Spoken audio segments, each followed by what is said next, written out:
Кыргын сал деми, коркту түндүн барысын, ак балтай жакып карысын, хажыратты бол деми, ак маралайда уйкалып, кара калма конжуну, айдап кырып уйкалып, көк маралатты уйкалып, көздөгөн жонду уйкалып, каны чүчүп, кона кийге калганда,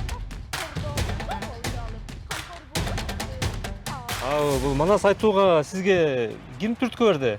8-класста биздин мектепте манас таануу деген таймашыбыз баштаган, ошого кызыгып мен катышам деп чечкем.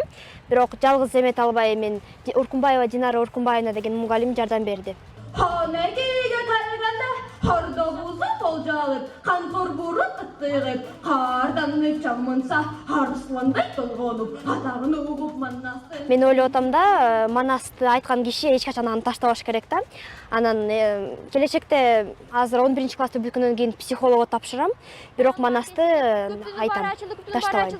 Жаккан отун өчүрүп, көркүнүсүн жайбарактан көчүрүп, кадагандын кан кошой кыран болгон манас кане.